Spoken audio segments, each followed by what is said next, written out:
We're on the road. Where transportation goes, community grows. Welcome to On the Road with the MTA.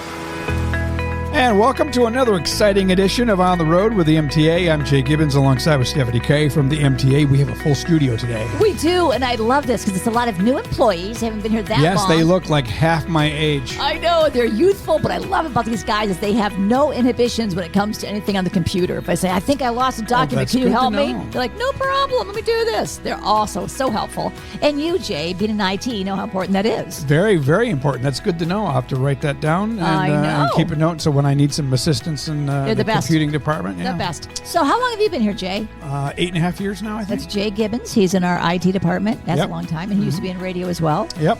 And then we have some interesting guests today, too. We have Joseph Allen. Joseph, how long have you been here? Well, I actually started back in October of 2024, but I wasn't necessarily an MTA employee at first. Oh, what were you? I was part of the Michigan Mobility Fellowship.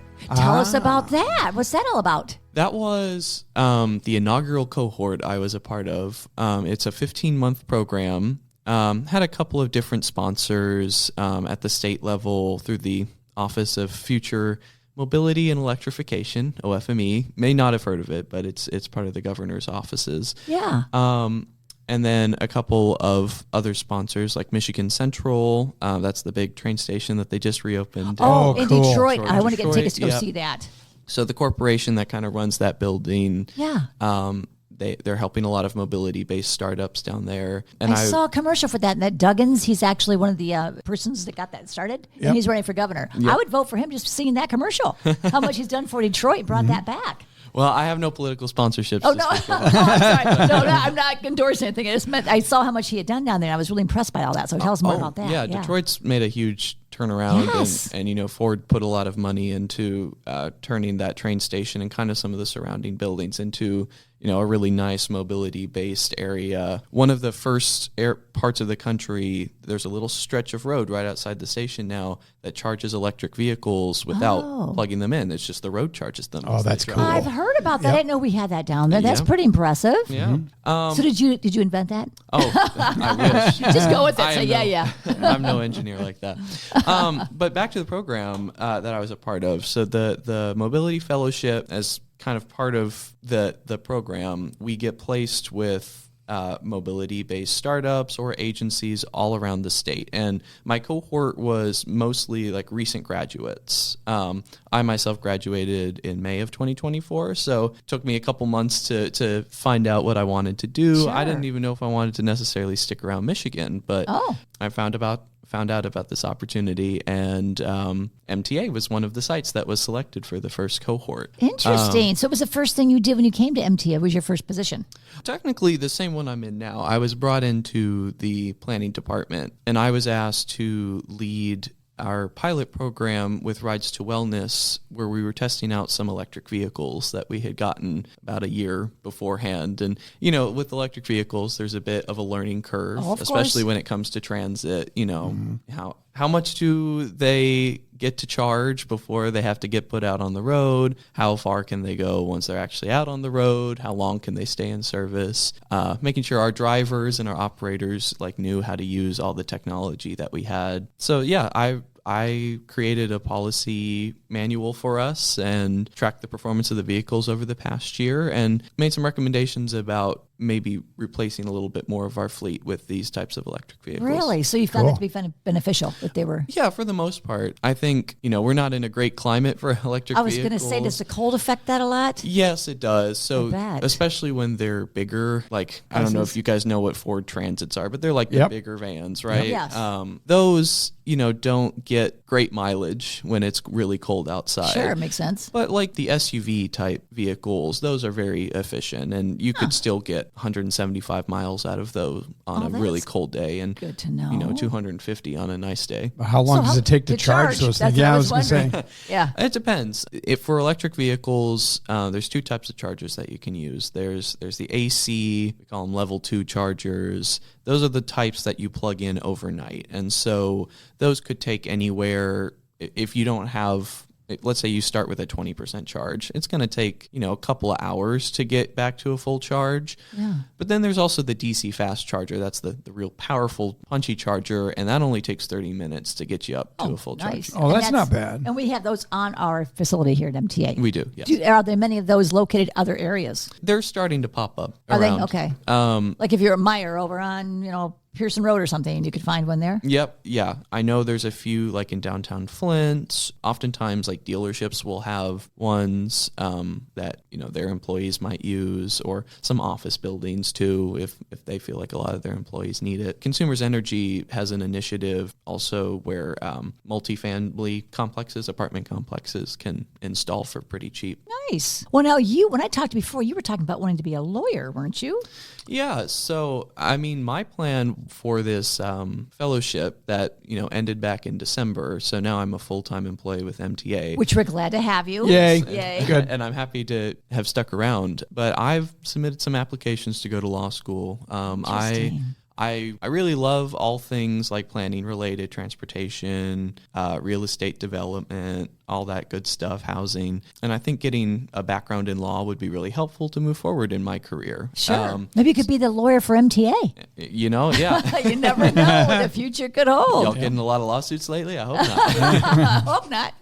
No, but you're just a very impressive young man, and I'm so glad that you're part of the team, and I want you to stay on. But I'd like to see you follow your dreams as well. Yeah, so if we can incorporate them together, that'd be great. And Joe Allen's a great radio name, so that's right. This it is true. And we got to say one more thing about Joe. He did a commercial for us. It was a video, and he's a star of this video. Tell us, people can see, what was the video about? First of all, yeah. So when MTA rolled out our primary route changes in November of 2025, we wanted to update the public on what specifically we were changing. So as part of the planning team and being familiar with kind of all the changes, having talked to the public a little bit too about what they were confused about, we put together a video that just kind of went over, which routes were changing, what was going to be different, and what people could expect. You did a great job. It was well executed and easy to understand. Where can people see that video? Do you know where it's located now? I think it was put on our social media pages for MTA. I remember seeing it on Facebook myself and LinkedIn. So, yeah, if you want to check me out in my pink suit. You did a great job. Go. You really did. Yeah. And I think it's probably on our website at mtaflint.org. You can find it there, hopefully, as well. Interesting. Well, yeah, you did a great job with that. We're impressed. Let's now move over to our newest employee, which I welcome him, and it's Elliot Sanford. Welcome, Elliot. Thank you for having me. Absolutely. How long have you been here now? I've been here for about 2 months. Well, that's new. Yeah, very new. Do you feel acclimated yet? Are you getting used to it? Oh, yeah, I'm getting there. Yeah. Okay, good. Were we all welcoming to you, I hope? Yes. Okay, very, yeah. better, because we're sitting here. You have to tell us that. We're welcome to have you on board, because the planning department is right next to the marketing department. So I get to see you guys all the time, which is nice. And tell us, what does planning do? People hear about planning. What is it they do?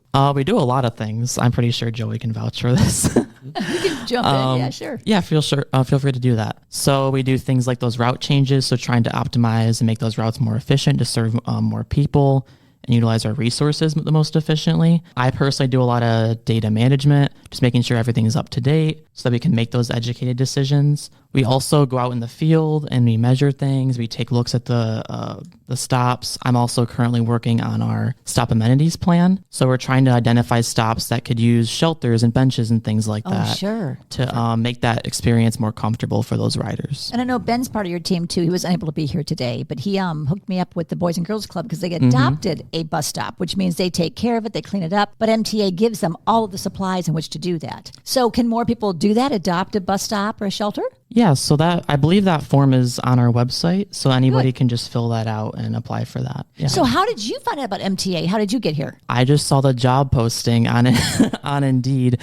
I've lived in this area my whole life, so I was aware of MTA. I've never actually used the services, but I do have a personal connection to public transit because I had to rely on that for 3.5 years when I was in school in the Ann Arbor area, so I took the bus a lot. That's something I'm passionate about, and when I saw that, I just knew that I had to apply and see what happened. Yeah. The way I came across it, as I was doing morning radio with Mike and Stephanie on the morning radio show, and I had a chance to interview Mr. Benning when he would come in. And every time he came in, I learned something new about what MTA does. Like there's free rides for the veterans. You can ride down to Great Lakes Crossing for just $3. Mm-hmm. You can adopt a shelter, like you just said, a bus shelter. And there's so many more things that we do that I thought, wow, if I ever lose my job job at the radio station. I really want to work for you, what you're doing. Well, be careful what you wish for because they came in to syndicate, which meant there's no more people in the studio just recording. And I thought, no, I want maybe this summer off and maybe I could retire, but I just love what they do here at MTA, and it makes me happy and proud to work here. I know Jay and I have talked about how grateful we are. Yep, absolutely. What an honor it is to help the community. Oh, yeah. I'm sure you boys both feel that same way, don't you? Young men, I should say. Sorry about that. But isn't it nice, like you said, Elliot, you knew from using transportation how important it was to get back and forth to school or to a grocery store, whatever you might need. So that's wonderful. You don't even have to use the services to know that it's there for others. And you,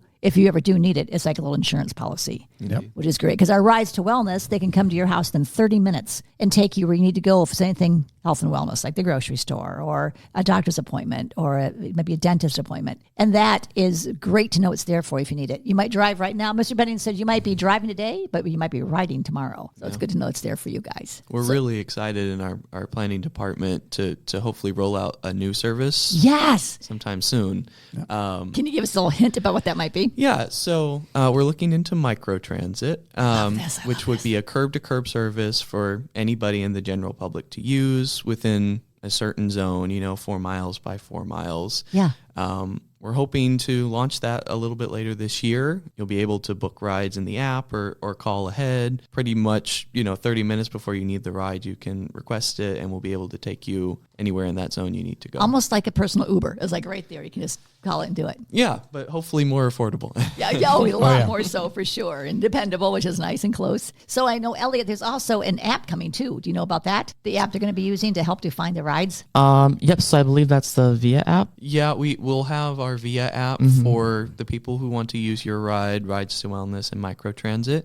But we also have a trip planner app. That's what I heard. Yes. That sounds pretty impressive. We have been working very intently on that project to make sure that, our buses are being able to be tracked live. So a really cool feature of this app is you'll be able to put in your trip, like where you want to go, or put in your stop, like where you're standing, and see when the next bus is coming. And those times will be live updating. So it's based off where the bus is. You can look at the map and see, the bus is, 10 blocks away. So better get out to the stop and make sure I'm there. That's going to be so helpful. When might that be available for people? We're hoping within, a month, it's all going to be launched and live. It's taken a lot of work, and we still have a little bit of work to do to make sure. I can vouch for that. Yeah. There's a lot of work involved in it. Yeah, oh, sure. We're getting our operators trained on how to make sure, like, our buses are being tracked properly. In the planning department, we're, as Elliot said, optimizing our routes to make sure that people are seeing our most up-to-date. Right. You can say they're planning ahead. Oh, very cute, Jay. Where's your dun-dun-dun-dun? Dun-dun-dun-dun. Almost 2 on the nose. Yeah. So, Elliot, you said you were taking college classes in Ann Arbor. What were you taking? What were you studying? So I went to Eastern Michigan University. Oh, so I wasn't in Ann Arbor, but right next to it in Ypsilanti. Yep. Ypsi. So I majored in urban regional planning. Well, perfect. Yep. Minored in sustainability, and I finished my classes back in December. So my boss essentially just snatched me right out of college. Oh, well, there you go. They got you right away. Yeah. That's awesome. And do you have any hobbies that we don't know about? I'm a big music person, Cool. so I collect records, CDs. Awesome. Yes. So do I. Yeah, Yeah, I have a huge yeah. collection. Do you play an instrument? Oh, I wish I was that talented, but no. Play the radio, turn it up and on, yeah. So what's your favorite music? I love all kinds of music. What's yours, Elliot? I also love all kinds of music. If I were to say Beatles, yes or no? Yes. Yep. Yes. Oh, yeah, I love the Beatles. How about you, Joe? Do you play an instrument at all? I did. I played trumpet through cool. middle and high school, and I still have it in my apartment. I only whip it out for special occasions. I actually last year had a second floor apartment right over the strip of like businesses in East Lansing. Oh, that yeah. borders the MSU campus. So if I was feeling fun and quirky for the night, I'd open the window and play for the drunk passersby. Oh, and that's walking up funny. and down That's the cool. street. You should have been outside with a little hat and made some money. Yeah, there you go. Are you still living there? I still live in East Lansing, yeah. My partner is just about to graduate, and so I love East Lansing. I like the college feel of the town. Oh, sure. And, it's I don't like having a longer commute, but it's not bad. It's just 45 minutes. I was going to ask how long that took the you. interstate, yeah. It's 45 minutes one way. The only times where it's really a problem is in the winter. Oh, when there's icy roadways, yeah. Or construction. Yeah, that could be Yeah. it, Yeah, too. Which is starting up. the state flower is blooming again. So Oh, yeah. So do you have hobbies as well besides the music? I do. Well, yeah, I like to compose music myself. Wow. Impressive. And I coach something known as mock trial. That's my fun fact about myself. So this is kind of where my love for law first originated. I started all the way back in middle school. And the conceit of mock trial is there's like a fake court case. It can be criminal, it can be civil, but you get like all these witness affidavits and pieces of evidence, and you have to build like both sides of the case. Like, is the person guilty? Are they not guilty? And you can be an attorney or a witness. I did that all the way through my undergrad. And so now for the past 2 years, since I've been living in East Lansing, I still help the Michigan State team. That sounds fun. I know I love the ID channel. Like when you're watching a murder, it's like, I know who did I think. He did it because he was jealous that she was with him, and you try to figure it all out. And I realize how easily influenced I am because I saw a court case like that. I thought, oh, he's guilty. He's got to, yet that evidence is no, he's got to be guilty. And then the prosecutor come out and think, oh,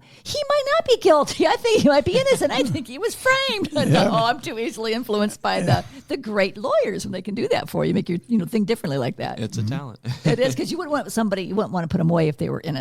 I just kind of a little off topic, but I was just watching a movie called The Roof Man. Have you guys seen that? It's based on a true story where a man was divorced and didn't have enough money to buy his little girl a bike. So he got up in the roof of a McDonald's and went down in to get the money in the safe.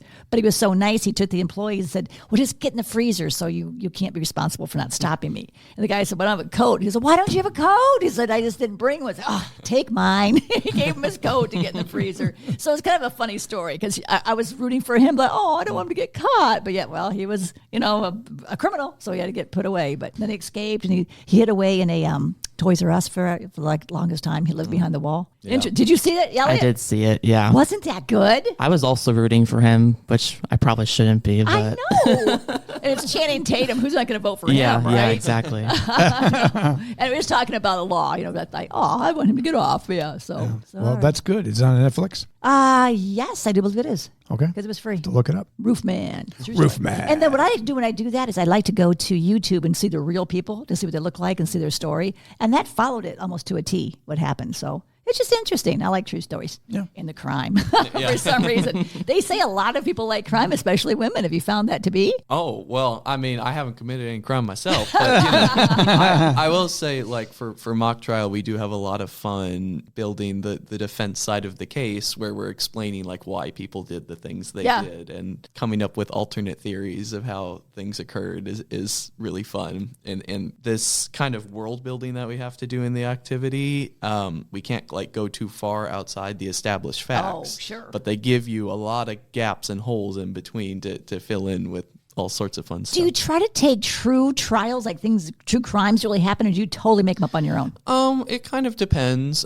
I remember, like, when I was in high school doing it, we did base it off of real things that had happened. So my freshman year of high school, the case was about a doctor who had prescribed opiates to a rock star, and it was based off of Michael Jackson and his doctor. And I just saw that about Matthew Perry. Matthew Perry? Yep. Wasn't that Chandler? Yeah, that's a surprising issue. Yeah, I know. And now they're starting to actually put the doctors away instead of just saying, oh, he was a drug addict, it was his fault for taking too much. Now they're saying the doctors should have known better, and they're making them held responsible, accountable. Yeah, and then there was another more fun one my senior year that was based off the Fire Island event disaster, if you've ever heard of it, where it was like they told everybody that just come to this really remote island. There'll be really expensive luxury camping, and there will be all of these music artists. And this happened in real life. When everybody got there was a storm which knocked out a lot of the infrastructure, and they hadn't prepared for the amount of people that were there. So the camping, no food tents, or anything. There was no food. There's a very viral image that was actually part of the mock trial case too. That was just a piece of bread with cheese on it, and that was lunch for everybody one day. Gosh. So yeah, sometimes those funny stories make their way into our mock trial universe. How long did that happen in real life? How long were they on that island without any kind of food? I don't know. I think it was 3 days. Oh or my something. gosh. It got to the point where people were struggling for food and water. Well, they said that you can go without food for a long time, but water, you got to have water within 3 days, is it, I think? Never tested myself. Yeah, I'm not going to test it. Well, I've got some M&Ms for you right there in case you get So, Elliot, one more thing. How about your family? Do you have brothers and sisters? What is your... I have a younger brother. And is he into the same things you are, music? Oh, definitely not. No. He's a big gamer. He's does a lot on his computer. He also does collect records, so that's kind of something that we share. But well, a lot of people here bring their family members to work at MTA. We have Martina Burton. She has brought her whole husband family. and her mother and everyone. How about you? How about your family? Oh, my family's all down south. Okay. Actually, funny story. I have two much older brothers than myself, and my oldest brother, his has two children. One daughter and one son. The daughter birthday, Ellie, is today. So happy birthday, Ellie, if I send this to you. And then my other brother, my middle brother, his wife just had their second child yesterday. Well, your family's growing Yes, rapidly. very That's fast. nice. Yeah. Very cool. Well, thank you guys for coming in. I love the fact that you talked about the things that are coming up because that's important. And what's that app called again they can get around? It will be our MTA Trip Planner app. It should be available both in the App Store and on Google Play. And there will also be a website link, which we can share on our website. When it's available, yes. So where should they be looking for this? If they're listening right now and they want to keep an eye out, where's the best place to look? Well, we are probably going to be doing a lot of advertising for it when it rolls out. And probably our website's probably. The website is going to say, our website. We'll definitely put it out on social media too, a link to the App Store and Google Play. because we do have Facebook and we have Twitter and we have LinkedIn, but also our website is mtaflint.org and they can check there as well. And we're going to have an open house in March. in April, the end of April. Yeah. So we can tell people more about that as well. I'm so glad you brought that up because that sounds so fun. Our supervisor, Michelle, was telling me how she's used it already and it worked really well to tell you where you are, where the bus is, how long it's going to take you to get to where you want to go and where you're going. That is so important. I know we have a travel trainer, Joe Kiefer, who can teach people how to use a bus, but this is going to be invaluable. It will be. And it's free, right? Yeah, you won't have to pay to see where your bus is. No monthly fee, no fee. That's awesome. Well, anything else you want to share, Elliot? I was just going to say, so I know Ann Arbor has a similar thing to that where you can track the bus. And as someone who used that, it's absolutely life-changing. I bet. So I'm super excited to roll that out. Well, I just went to Florida recently, and they had a bus shuttle to take you around town, but I had no idea where it was going, no idea how to get back to where I was at that point if I got on. So that's going to be so helpful to know where you're going to be going when you visit Flint or if we want to use it ourselves. Yeah. Mm-hmm. So great to know. Well, thank you, gentlemen, both of you. How about you? Anything else you want to share with us, Joe? Oh, goodness, no. I would just say keep an eye out. Like I said, we have not only that app rolling out, but hopefully some new services. Yes. And just pay attention in the coming months because we're working hard in the planning department to make everything work well. Yep. You both are. Thank you. It takes the IT department to help them, so thank you, Jay. Holy moly, yes. There's a lot of work going on. And us in marketing to be able to advertise that for you guys. Well, both thank you so much for coming in, taking time away from your desks. We appreciate that. And flexible. We had to make you guys about an hour later than I planned. So you're all good. Thank you for that. We got candy for it. So all right. Well, thanks for listening. And listen every week with On the Road with the MTA and Jay. And how can they be a guest next time, Jay? All they got to do is just drop us an email at podcast@mtaflint.org. And listen every week for something interesting and fun for the community. And thanks for listening. Be safe. You've been listening to On the Road with the MTA. For more information on our services and community outreach, visit us online anytime at www.mtaflint.org. And be sure to follow us on Facebook, Twitter, and YouTube. The MTA, your community, your connection, your way.